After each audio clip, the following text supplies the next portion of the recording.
오늘은 오랜만에 다시 이제 어떻게 우리 PPT를 이제 수리하고 고쳐서 이제 드디어 이제 이게 나오게 됐습니다.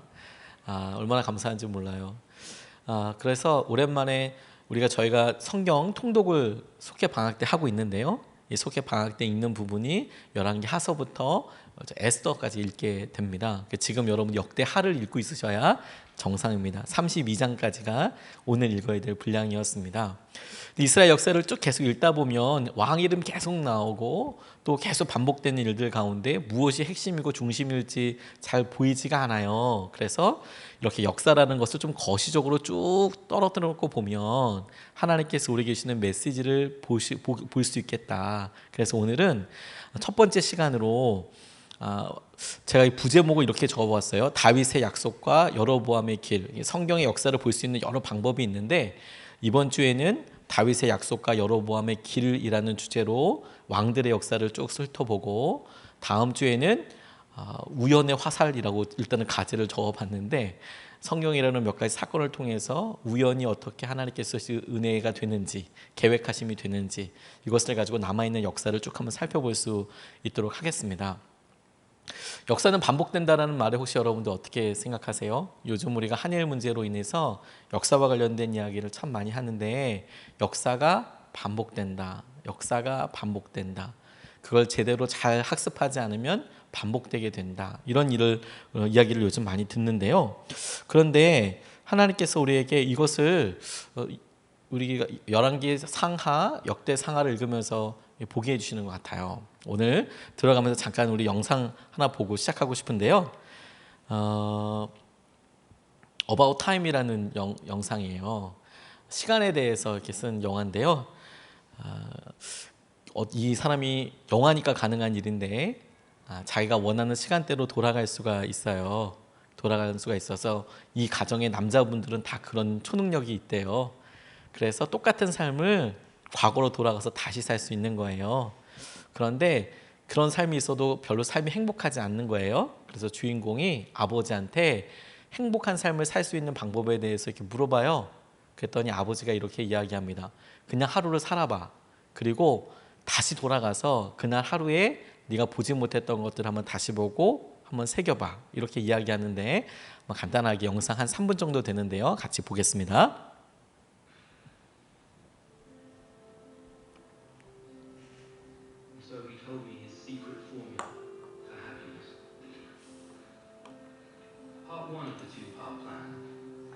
Just get on with ordinary life, living it day by day like anyone else.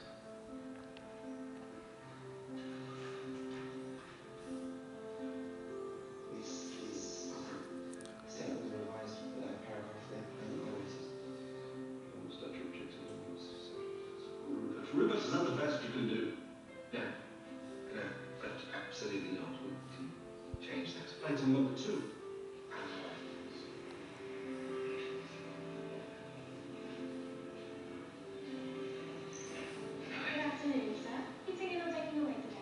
Take away. Yeah, no problem.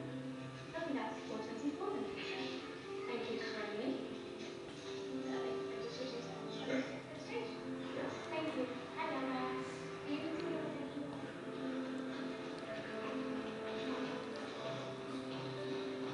Do you find the defendant, John Welbeck, guilty or not guilty of fraud? Not guilty. And that is the verdict of you all? Yes. Thank you. You may be seated, God. Let the defendant be discharged. Be upstanding in court.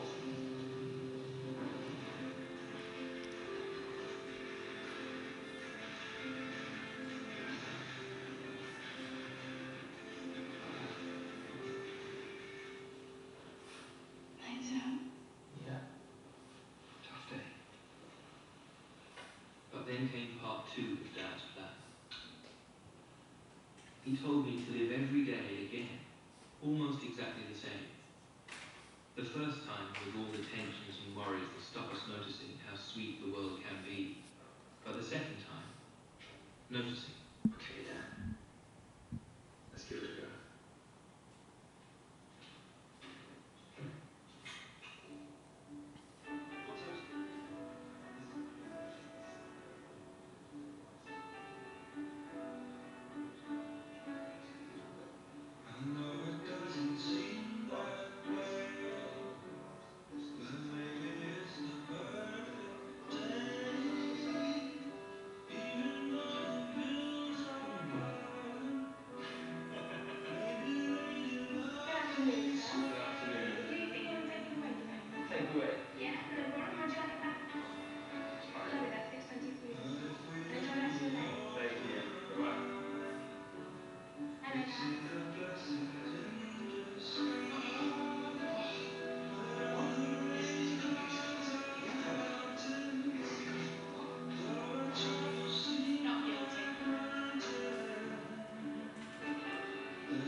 No. It's pretty good, really. 네, 똑같은 하루를 보내는데 전혀 다른 것들을 볼 수가 있잖아요. 역사가 우리에게 보여주는 게 딱 한 번 살 수 있는 삶에 대해서 전혀 다른 질문들을 하게 해줘요. 오늘 말씀을 통해서 저희가 주목해 보고 싶은 주제 첫 번째는 뭐냐면 여로보암의 길입니다. 여러분 만화된 프린트에 보면 성경 말씀이 있는데 열왕기상 13장 33절 34절 말씀만 우리 같이 한번 읽어보겠습니다. 시작. 이런 일이 생긴 뒤에도 여로보암은 여전히 그 악한 길에서 돌아서지 아니하고 오히려 일반 백성 가운데서 원하는 사람은 누구든지 산당의 제사장으로 임명하였다. 그런 일 때문에 여로보암 가문은 죄를 얻었으며 마침내 땅에서 흔적도 없이 사라졌다. 마침내 그 가문은 땅에서 흔적도 없이 사라졌다라고 이렇게 나와 있는데 오늘 본문 말씀이 굉장히 독특한 게 뭐냐면 이 여로보암의 여전히 그 악한 길을 갔다 이런 표현이 그 다음엔 다 읽지 않고 제가 부분 발췌해서 여러분에게 소개해드려 보면 열왕기상 15장 34절에 바하사는 여로보암이 걸은 길을 그대로 걸었으며 이렇게 나와 있어요. 16장 2절에는 나는 너 바하사를 여로보암과 같은 길을 걸어서 이렇게 분노를 사게 한다는 말씀이 있고요. 열왕기상 16장 19절 말씀에도 이것은 시므리가 여로보암의 길을 따라가서 이렇게 나와 있고요. 16장 26절도 오므리는 여로보암의 걸은 모든 길을 그대로 따랐다. 22장 52절에도 아하시아는 여로보암이 걸은 길을 그대로 따라갔다. 여호아스는 여로보암의 죄를 따라가 그 길에서 돌아서지 않았다. 열왕기하 13장 11절에도 여호아하스의 아들입니다. 똑같이 여로보암의 모든 죄로부터 돌아서지 않고 그 길을 그대로 걸었다 이렇게 나와 있어요. 도대체 그가 어떤 길을 갔기에 성경에서는 계속 그들이 여로보암의 길을 가서 그래서 결국 그들이 죄 가운데 무너지게 되었다라고 계속해서 반복해서 이야기하고 있는 거예요. 그래서 우리가 열왕기 상하를 읽고 역대 상하를 읽어가면서 계속해서 등장하는 것들이 무엇이냐면 그들이 여로보암의 길을 갔다 그래서 다 망했다라고 이야기하고 있는 거예요. 특별히 북이스라엘의 역사는 이스라엘의 역사 중에서 절반에 해당하는 북이스라엘 역사의 대부분의 왕은 다 여로보암의 길을 갔다라고 이야기가 나와 있고요. 심지어 유대 왕들 중에서도 여로보암의 행한 일들을 그대로 했던 사람들이 있어요. 그래서 이 역사를 흐르고 있는 굉장히 중요한 주제이자 축 하나가 뭐냐면 여로보암의 길을 갔다는 겁니다. 도대체 그게 어떤 길이기에 그렇게 이야기하는 걸까요? 하나님께서 유다와 이스라엘에게 있어서 갈라지게 되는 어떤 일이 하나가 있었습니다. 그게 뭐냐면 르호보암 때에 그가 하나님께서 주시는 여러 일들에 대해서 굉장히 교만했던 것 같아요. 그래서 솔로몬이 지혜를 받고 충만하고 은혜를 누렸다고 이야기는 하지만 그가 여러 이방 신들을 따라 섬기기 시작했어요. 그런데 그로 인하여서 르호보암 때 그 땅이 갈라지게 되는데 여로보암이라는 왕이 서게 됩니다. 근데 여로보암이 서게 되면서 많은 지파들이 따라가게 되는데 그 일이 굉장히 독특하고 놀라운 것이죠. 그게 뭐냐? 지금 이렇게 보면 유다에는 2지파만 남고요. 이스라엘은 10지파가 남게 돼요. 북왕국에 10지파만 남게 됩니다. 그런데 하나님께서 르호보암이 실수도 있고 연약한데도 불구하고 하나님께서는 그에게 계속해서 왕국을 맡겨주시고 여로보암은 당시에 인기도 정말 많고 그리고 사람들에게 지지도 받고 있어서 10개의 지파가 여로보암을 따르기로 결정했어요. 굉장하죠. 그래서 그렇게 따르기로 결정했는데 그가 자기가 얻었던 이런 지혜, 은혜를 유지하기 위해서 그가 했던 순종들이 있어요. 선택들이 있습니다.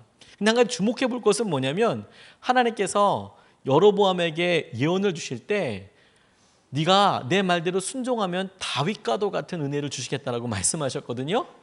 그런데 그가 이렇게 하나님께서 선택해 주시고 예언을 하신 것에 대해서 그걸 자기가 유지하고 붙잡으려고 할 때 어떤 일을 했냐면 첫 번째로 뭐냐면 그가 여호와를 금송아지로 만들어서 세우기 시작했어요. 이 금송아지는 당시의 풍요와 부유를 나타내는 것이었거든요. 그래서 사람들에게 부유를 약속하고 풍요로움을 약속하고 잘 살게 될 것, 번영을 약속하는 것이죠. 그는 솔로몬에 의해서 위협에 처했다고 생각해서 애굽으로 도망갔다가 돌아왔습니다. 그래서 자기 스스로 자기 능력으로 정권을 잡았다고 생각했어요. 그래서 제사장을 세울 때도요, 보통 사람으로 그냥 자원하는 사람으로 뽑았습니다. 이것이 의미가 뭐냐면 그냥 직업으로 했다는 거예요. 너 하고 싶어? 그러면 네가 해. 소명이 아니라 하나님께서 나를 선택하셔서 그렇게 따라가는 그런 것이 아니라 그냥 네가 원하면, 선택하면 그것을 할 수 있다라고 생각을 했어요.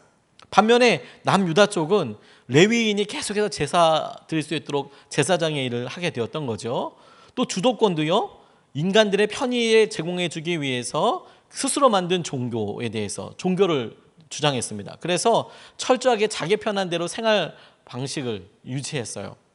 대표적인 일들이 이렇습니다. 제사를 드리는 곳을 그래서 바꿔버렸어요. 베델과 단이라는 곳에. 이걸 이 다음 것을 보면 좀 다시 와서 돌아보면 좋겠는데요. 이스라엘 지형을 보면 조금 더 이해가 쉽습니다. 이스라엘이 길게 생겼어요. 그래서 가운데 구멍이 빵빵 두 개가 이렇게 보이시죠? 위에 있는 것이 갈릴리 호수고 밑에 있는 것이 사해, 염해라고도 이야기하는 곳입니다.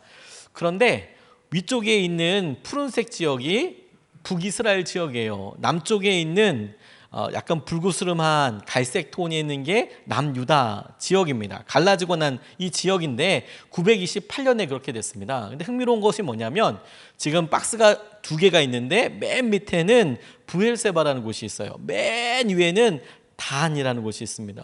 이게 무슨 뜻이냐? 이스라엘 전체를 이야기할 때 부엘세바에서 단까지 라는 표현을 하면 이스라엘 전체를 의미하는 말이에요. 마치 우리나라에서 한라에서 백두까지라고 이야기할 때 이게 우리나라 전체 지형을 상징적으로 의미하는 거잖아요. 그래서 부엘세바에서부터 단까지 이렇게 나누어지게 돼요. 원래는 이게 전체 이스라엘이었다면 그런데 여기에 갈라지고 나서 가장 접경 지역인 바로 이곳이 베델이라는 곳입니다. 그래서 이 베델이라는 곳은 예루살렘, 그 밑에 바로 있는 네모 박스인 예루살렘과 아주 가까웠어요. 그러니까 사람들이 갈라지고 난 다음에 명절이 되면 예배를 드리기 위해서 밑으로 내려가는 거예요. 당시만 해도 무슨 철조망이 있었던 게 아니잖아요. 그러니까 사람들이 율법에 따라서, 말씀에 따라서 예루살렘에 가서 다 지키라고 했으니까 내려가는 것이 심히 부담스러운 거예요.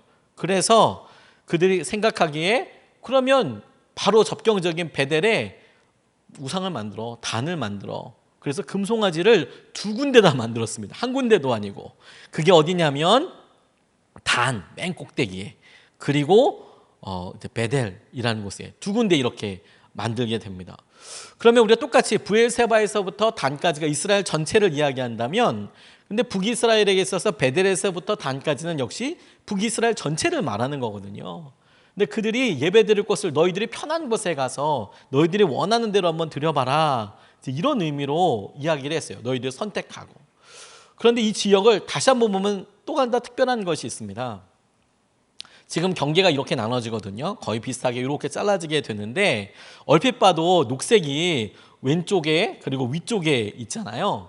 그런데 이스라엘의 평야지대가 있습니다. 우리나라도 호남 지역이 곡창지대라고 이야기하잖아요. 평야에서 엄청나게 많은 쌀들이 있지 않습니까? 그런데 이스라엘에 있어서도 여기 지금 베델과 예루살렘을 기준으로 해서 지금 땅이 이렇게 이루어지고 있는데 위쪽에는 에브라임 산지가 나와요. 이렇게 노란색으로 되는 게 어떤 광야 같은 산지입니다. 밑에는요 유다 산지예요. 광야같이 되어 있는 산악지대입니다. 이 가운데를 중심으로 해서, 그런데 6개의 평야가 있거든요. 맨 위에가 페니키아 평야, 악고 평야, 돌 평야, 이스라엘 평야, 샤론 평야까지 이렇게 이루어져 있어요. 자, 6개가 있다고 그랬죠? 근데 지금 5개가 어디에 있어요? 북이스라엘에 있어요. 그러니까 다시 말해서 그들이 지금 선택을 내려야 할 때 어떻게 선택을 하게 된 거냐면 먹고 살기 좋은 곳으로, 그래서 뭔가 곡창지대가 있고 그래 번영이 있고 그리고 여러 무역이 이루어지게 되고, 실제로 사해 쪽에는 농사를 지을 수가 없거든요. 금을 가지고. 그런데 북쪽에 있는 갈릴리 호수는 이게 민물이다 보니까 주위에 이렇게 관계 수로를 만들어서라도 농사를 지을 수가 있었어요. 그러니까 모든 일에 있어서도 풍요하고 더 좋은 선택지였던 것이죠. 어디로 갈래? 어디서 살래? 라고 이야기할 때요. 반대로 남유다 쪽에는 딱 한 군데가 있었는데요. 이 평야 이름을 들어보면 이게 이스라엘 거였는지 아니었는지 알 수 있어요. 이거 블레셋 평야였습니다. 여기는요, 왼쪽 지도를 보면 아실 수 있듯이 블레셋이 살고 있었어요. 다시 말해서 유다 사람들이 경작해서 키울 수 있는 곳이 아니었습니다. 그러니까 이스라엘 백성들이 이렇게 보았을 때 유다에 남는다는 거, 유다 쪽에 남는다는 것은 뭐냐면 앞으로 고생길 가는 거, 이거 광야밖에 없는 거예요. 혹은 산지밖에 없는 거예요.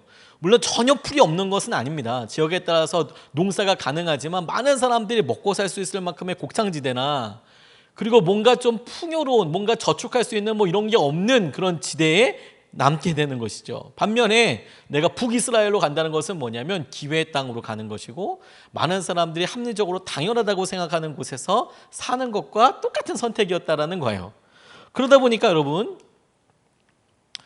그들이 제사를 드리는 곳이 베달과 단으로 이야기할 때 그것이 의미하는 게 뭐냐면 금송아지를 만들어서 이방 제사 의식도 하는 게 뭐냐면 혼합해서 너희들 내려가지 말고 율법대로 하는 것이 아니고 이제 우리가 편한 대로 우리의 말대로 우리의 생각대로 그렇게 하자라고 이들이 결단한 거예요. 뿐만 아니라 이 절기도 여호와께서 정하신 7월 15일 날 그렇게 예배를 드린 게 아니라 임의대로 8월 15일 날 정했어요. 아무 이유 없이 7월 15일 날 드리니까 우리 한 달 있다가 8월 15일에 드리자, 이렇게 이야기를 한 거죠. 그래서 한 왕조가 389년 동안 유다를 다스린 것에 비해서, 다윗 왕조가 다스린 것에 비해서 이 북이스라엘은 자그만치 9왕조가 서게 됩니다. 이 9왕조가 설 때마다 이 왕조라는 말은 뭐냐면 역성혁명이 일어났다는 거거든요. 이름이 바뀌는 거예요.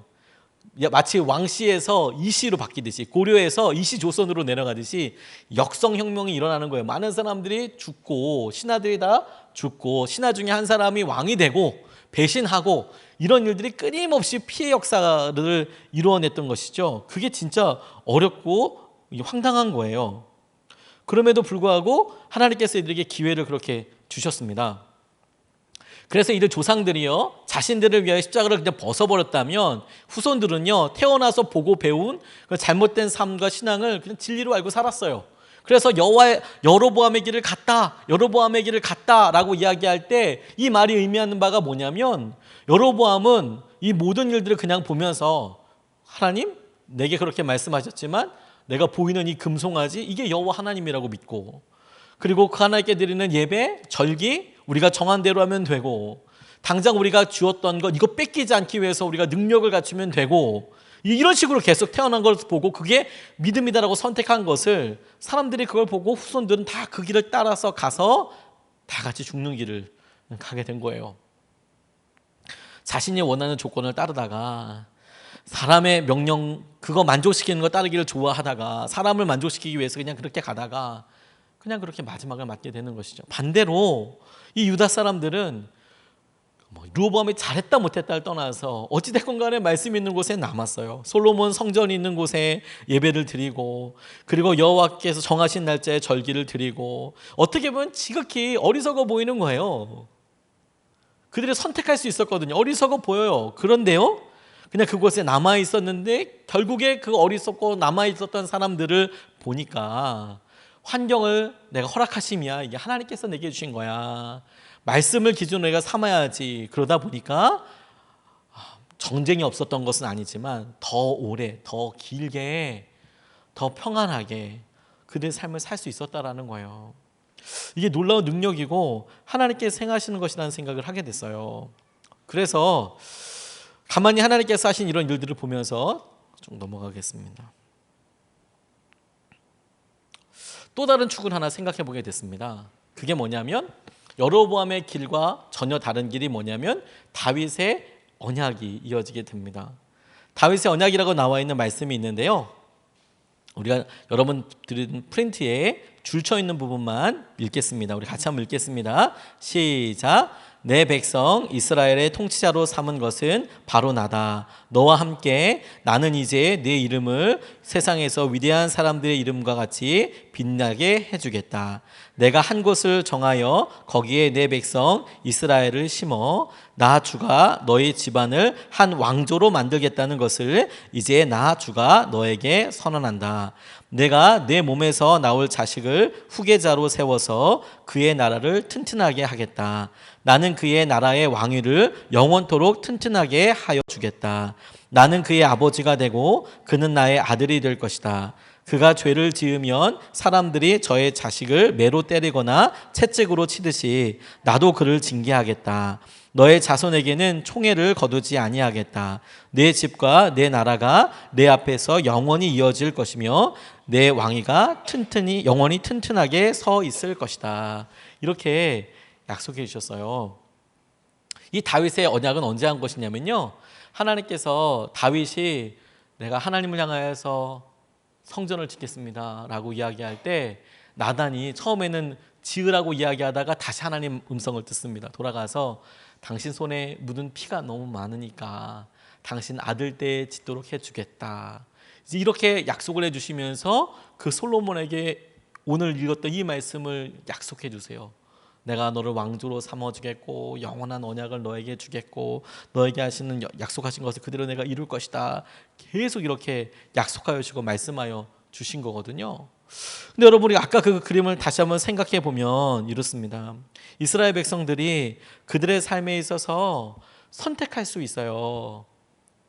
내가 만든, 내가 자의적으로 선택할 수 있는 그런 북이스라엘의 길을 갈 것인가, 여로보암의 길을 갈 것인가, 아니면 내가 받진 않았지만 다윗이 살았던 그 길대로 그 말을 따라서 내가 믿고 순종하며 살아갈 것인가. 이게 우리에게 주어진 굉장히 중요한 도전이고 약속이라는 생각을 하게 됐어요. 그래서 이 두 왕들을 우리가 실제로 비교해 보니까 왕들을 하나하나 다 이제 불러가면서 몇 장 몇 절에 어떤 일이 있는지를 다 살펴보는 것도 의미가 있을 수 있겠지만 그렇게 하는 건 시간이 좀 더 많이 필요하니까 우리가 딱 몇 가지 사건과 사람을 통해서 이 일을 점검해 볼 수 있으면 좋겠습니다. 하나님께서 북이스라엘 남유다 나눠지기 전에 통일왕국을 만드셨어요. 그때 처음으로 선택했던 사람은 사울이었습니다. 사울이라는 사람이 왕이었어요. 그래서 사람들보다 키도 컸고요, 사람들이 보기에 딱 왕같이 생겼어요. 그래서 흡족했습니다. 백성들이 선택했고요, 흡족했습니다. 선택했다는 표현을 쓴 게 뭐냐면요, 하나님께 사무엘을 통해서 백성들이 이야기하거든요. 우리에게 왕을 달라, 왕을 달라. 그랬더니 사무엘상 8장 7절 말씀에 사무엘이 막 안타까워하니까 하나님께서 사무엘에게 이렇게 말씀하세요. 그들이 너를 미워하는 게 아니야. 그들이 내가 왕인 것을 싫어하여서 그렇게 하는 거다. 이렇게 하나님께서 말씀하시거든요. 이스라엘 백성들이 왕을 뽑아달라는 것을 하나님은 어떻게 받으셨냐면, 지금 이스라엘 사람에 보이는 왕이 없잖아, 그래서 왕을 뽑아달라고 이야기하는 거잖아가 아니라 하나님께서 직접 이 땅을 다스리고 있는 신정전치 신본주의 정책, 신본주의 나라에서 하나님이 인도하시지 않고 보이는 왕이 인도하게 해달라고 이야기하는 것을 그들이 내가 왕이 되는 것을 싫어하는 것이다 라고 받으셨어요. 하지만 하나님께서 그것에 대해서 경고하시고 또 당부도 하셨지만 결국에는 왕을 뽑아주셨던 것이 사울이에요. 그러니까 백성들이 선택했다는 건 뭐냐면, 난 사람이 왕 되기를 원해, 보이는 왕이 있어 전쟁하기를 원하고 이렇게 하기를 원해. 그래서 갔습니다. 그런데 사울이 하나님 말씀을 버렸죠. 그랬더니요, 하나님께서 사울을 버리셨어요. 사울은 하나님을 버린 적이 없었습니다. 그런데 사울은 하나님의 말씀을 버렸어요. 하나님 말씀대로 따르는 것, 하나님 말씀대로 순종하는 것, 그거 포기했습니다. 그런데 하나님은 그의 말을 청종하지 않고 듣지 않으신 정도가 아니라 그의 삶을 버리셨습니다. 그래서 다윗이 서게 됐어요. 그러니 이 나라에 하나님이 보시기에는 왕이 둘이 선 거예요. 정확하게 말하면 한 명이 쓴 거죠. 근데 그 한 명의 왕은 사울이 아니었어요. 사람들이 보기에는, 그리고 하나님과 사람의 관점을 함께 본다면 이 이스라엘 땅에는 동시에 왕이 둘이 됐어요. 사람들이 다 왕이라고 여기는 사울과 하나님께서 왕이라고 여기는 다윗이 같이 있게 되죠. 근데 그 삶에 사울은 화려하고 더 힘을 모으기 위해서 사람들을 모으고 사람들이 갖고 있는 능력과 외형적인 조건들을 따라서 가지만, 다윗은 몇 마리 되지 않은 아버지 이새의 양을 치는데 그리고 그 양을 잘 쳐보기 위해서 노력하는 데 시간을 다 씁니다. 근데 그렇게 해서 그가 왕이 됐어요. 하나님께서 그를 기름 부으셨고 세우셨거든요. 근데 그에게 하나님께서 그 진심을 보시고 다윗에게 주신 언약을 주신 거예요. 내가 너를 통해서 평생 세워가겠다. 너의 삶에 너의 자손들 중에 악한 사람이 있을지라도 내가 징계해서라도 그들을 살리겠다. 그들을 붙잡겠다. 이렇게 약속해 주셨어요. 그래서 다윗의 역사가 쭉 진행되게 될 때, 다윗의 왕조의 끝이 쭉 이어지게 될 때 가장 중요한 핵심이 뭐였냐면 하나님께서 다윗에게 약속하였던 그 언약이 대를 이어가면서 계속 이어가는 겁니다. 여로보암의 길이 사람들에게 답습되고 이렇게 끝나버린 것에 비하면 이 남유다 왕국에는 약간 악한 악도 있었어요. 하나님은 배신한 왕도 있었어요. 그래서 그 얘기를 하나님께서 이집트가 애굽이 쳐들어오기도 하고 아수르가 쳐들어오기도 하고 그래서 막 계속 징치하십니다.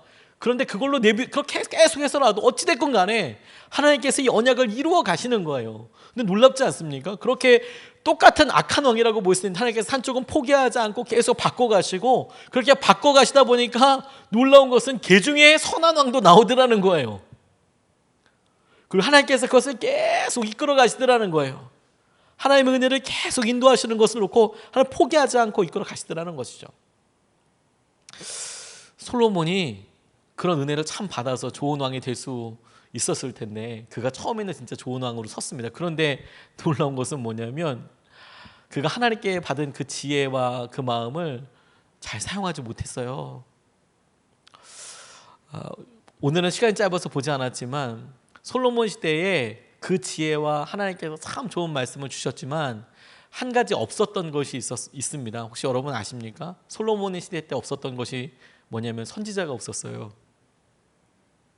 솔로몬에게 지혜가 있었거든요. 근데 다윗에게는 솔로몬의 지혜는 없었던 것 같아요. 근데 다윗에게는 갓이라는 선지자도 있었고 나단이라는 선지자도 있었고 그에게 와서 직언을 할 수 있는 사람들이 있었어요. 근데 솔로몬은요 지혜가 있었어요. 근데 아무도 그에게 와서 하나님의 말씀을 직언해 준 사람이 없었어요. 그래서 외적으로 성공하고 지혜를 갖고 있는 게 그렇게 좋은 것으로만 끝나지 않더라고요. 안타깝게도 다윗이 그 지혜 가지고 점점 하나님께서 주신 은혜를 붙잡는 데 썼다면, 연약함을 가지고 그런 데 썼다면 솔로몬은 그 지혜 가지고 점점 망하는 길로 가게 된 거죠. 그래서 그 우상 숭배나 이것 때문에 도저히 참으셨던 하나님께서 너의 왕조를 내가 문 닫게 하지는 않을 거야. 근데 나누어지게 할 거야.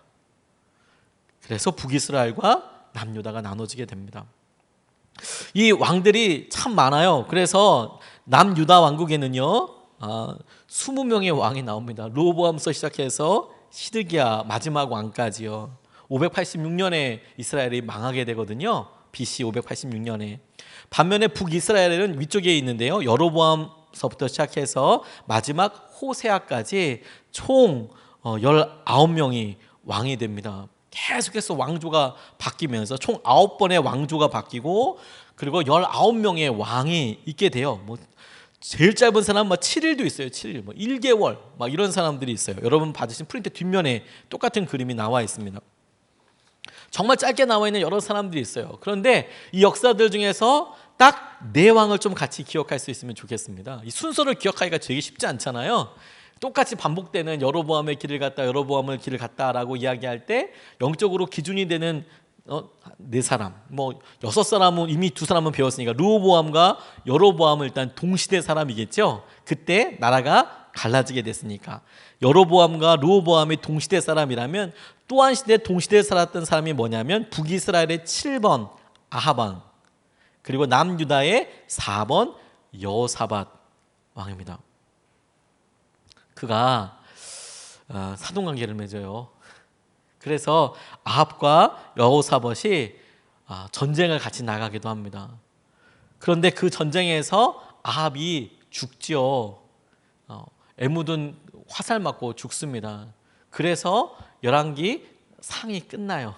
아합이 죽는 것에서부터 엘리야가 활동하고 그리고 열왕기 하에서는 엘리야가 이제 승천하는 장면서부터 이제 시작을 하게 되는데 그 시기가 바로 여로보암의 시기입니다. 또 한 왕이 어디냐면요. 남유다에 있어서는 13번 히스기야 그리고 19번 호세아입니다. 이때가 722년경이에요. 이 두 사람이 또 겹쳐요. 왜 겹치냐? 어떻게 기억하면 쉽냐? 이때 북이스라엘에 아수르가 쳐들어옵니다. 아수르는 아시리아라고도 이야기하는 곳입니다. 쳐들어와서 북이스라엘을 멸망시켜요. 사마리아를 공격하고 그 나라를 완전히 없애버립니다. 그런데 그때 이 히스기야 옆에 있었던 사람이 이사야였거든요. 계속해서 경고하고 이야기하죠. 이스라엘에 망할 것, 또 회복시킬 것, 이거에 계속 선지자들이 이야기합니다. 근데 그런 간절한 울림과 메시지가 나올 수밖에 없었던 이유가 뭐냐면 아까 지도에서 보았듯이 이스라엘 백성들을 사람들이 살고 있었던 그 땅에 아시리아가 바로 근처까지 다 밀고 내려와 버린 거예요. 북이스라엘 땅을 다 점령해 버린 거예요. 그리고 지금은 나라별로 경계가 명확하지만 당시에는 인구가 그렇게 많지 않았기 때문에 도성별로, 도시별로 살고 있었거든요. 그래서 길을 따라서 이렇게 가다 보면 얼마든지 샛길도 있었어요. 고립이 될 수도 있었고요. 근데 그런 상태였기 때문에 북이스라엘의 아시리아가 쳐들어왔다는 것은 남유다 똑같은 공격을 받고 있었다라는 거예요.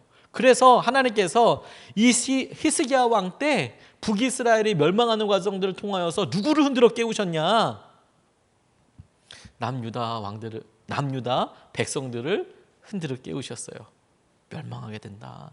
하나님을 의지하지 않으면 멸망하게 되고 무너지게 될 것이다. 우리가 계속 하나님께서 하신 여러 일들을 읽어가면서 붙잡아가면서 우리가 주목해야 될 것이 있습니다. 하나님께서 주시는 은혜의 길이 사람들을 피해가고 돌아서 가지 않습니다. 하나님의 계획과 마음대로 완전히 이루어지고 하나님께서 하시는 계획대로 완전히 주님께서 선택하신 사람에게 끝까지 있게 되는 것이죠. 역사를 보면서 하나님께서 우리에게 바로 그 부분을 보게 하신다고 생각하게 돼서요. 다윗의 언약과 여로보암의 길 우리 가운데 있습니다. 우리가 여전히 하나님께서 하시는 일들을 보면서 우리는 삶에서 둘 중에 하나를 선택하는 거거든요. 하나님께서 우리에게 말씀하신 그 언약과 그 약속을 따라서 우리가 갈 것인가, 아니면 우리의 생각에 더 좋아 보이고 화려해 보이는 그 길을 따라서 갈 것인가. 근데 그 끝을 하나님께서 명확하게 보여주시는 거예요. 말씀을 따라서 하나님께서 약속을 따라서 가는 길에 이런 약속이 있다니까요. 나는 그의 나라의 왕위를 영원토록 튼튼하게 하여 주겠고, 나는 그의 아버지가 되고 그는 나의 아들이 될 것이고, 그가 죄를 지으면 사람들이 저의 자식을 매로 때리거나 채찍으로 치듯이 나도 그를 징계하여서 너의 자손에게 총애를 거두지 않고 네 집과 네 나라가 내 앞에서 영원히 이어갈 것이며 네 왕위가 영원히 튼튼하게 서 있을 것이라고 하나님께서 이렇게 약속해 주시는 것이죠. 근데 우리가 사는 형편과 지금은요, 어려워 보일 때도 있어요. 근데 여러분, 우리의 삶이 여기서 다 끝이 되지 않습니다. 끝나는 게 아니에요. 우리의 삶이 우리에 대해서만 끝나는 것도 아닙니다. 하나님께서 우리를 이끌어 가시고 우리를 붙잡아 주셔서 우리에게 놀라운 역사하심을 인도해 주세요. 그러니 여러분, 오늘 우리가 나 혼자서만 그래 나 이렇게 갈 거야 라고 이야기하는 게 다 끝나지가 않습니다. 히스기야가 그가 북이스라엘 망하는 걸 보면서 하나님을 의지하고 살았어요. 하나님께서 그가 하나님을 완전히 믿고 따랐을 때, 그 사람들이 쳐들어왔을 때 그 사람들 다 한밤중에 무찔르게 해주셨습니다. 18만 5천 명이 자고 나니까 싹 다 죽었어요. 느부사라단 도망갔습니다. 다 도망갔습니다. 근데 그렇게 승리하고 나서 그가 병을 얻었어요. 안타깝게 하나님께 기도합니다. 고쳐달라고. 하나님께서 그의 안타깝게 외워달리는 것을 보고 고쳐주셨어요. 그래서 15년을 더 살았습니다. 그가 왕위에 있었을 때가 15년이었거든요. 근데 15년을 더해주신 걸로 해서 딱 곱하기 2를 살았어요. 근데 그렇게 낳고 나니까요, 그때부터 그러면 그가 더 온전하게 됐느냐? 그렇지 않았습니다. 낳았어요. 그렇게 낳고 났어요. 그랬더니 사람들이 축하한다고 사절단을 보내주는데 그 사절단 중에서는 바벨론에서 온 사절단도 있었습니다. 그에게 다 왕궁 곡간을 다 보여줘요. 뭐 자랑한 거죠. 뭐 자랑하고. 근데 그 일을 보고 와서 이사야가 안타깝게 이야기합니다. 왜 그러셨습니까? 그 일로 인하여서 우리 당신의 후손들이 바벨론으로 잡혀가게 될 것입니다. 그런데 히스기야의 반응이 뭐였냐면 자기가 아니라 자기 때가 아니라 자기가 죽고 난 그 다음 때 그러면 괜찮지 뭐 이렇게 반응을 해요. 내 대가 아니라 내 다음에 있으면 그러면 괜찮지 뭐. 근데 그런 삶이었기에 그가 15년 동안 살았던 것 때문에 아주 기괴한 그 다음 왕이 나옵니다. 므낫세라는 왕이에요. 하나님께서 이 므낫세 다음에 있었던 후손 중에서 요하스라는 아주 훌륭한 왕이 나오는데 요시아라는 훌륭한 왕이 나오는데 근데 그가 그렇게 하나님의 말씀을 따르고 잘 살아보려고 했지만 이 므낫세의 죄가 너무 엄청났기 때문에 하나님께서 용서하지 않으셨어요. 용서하지 않으셨어요. 근데 진짜 놀라운 아이러니가 뭔지 아십니까? 므낫세가 남유다 중에서 왕조 중에서 제일 오래 통치했습니다. 이상하죠. 근데 저는 역사가 반복되는 거 보니까 하나님께서 그에게 그렇게 오랫동안 기회를 주셨다는 생각이 들더라고요. 실제로 므낫세는 포로로 잡혀가기도 했습니다. 그래서 돌아와서 정신 차려서 다시 하나님을 믿고 섬겨요. 근데 하나님은 다윗에게 하셨던 언약을 어떻게 철저하게 지켜나가냐면 그런 므낫세 같은 왕도 오랫동안 기회를 주시고 다시 살펴서 만져서 하나님께서 하신 은혜를 보고 알고 그렇게 세워주시더라니까요. 우리에게도 하나님께서 똑같이 말씀하신다고 생각하게 됐어요. 하나님 우리에게 여전히 기회를 주시고 우리에게 주님의 언약의 길을 갈 수 있도록 주님의 말씀의 길을 갈 수 있도록 우리를 붙잡아 주시고 세우신다라고 믿습니다. 오늘 우리 같이 말씀 붙잡고 같이 좀 기도하고 싶습니다. 우리가 선택하고 나아가는 거예요. 우리가 북이스라엘로 가고 남유다에 남을 수 있습니다. 어떤 사람에게는 하나님께서 주시는 여러 도전들이 있죠. 그런데 그 일이 다 나의 편한 것, 나의 위주로만 가는 것이 아니고 하나님의 뜻대로 하나님 위주대로 간다는 것이 참 힘들게 정말 순교처럼 여겨질 때도 있어요. 그런데 여러분 다윗의 언약의 길이 우리의 자손과 하나님께서 하신 은혜를 누리게 되는 놀라운 축복의 길이 돼요.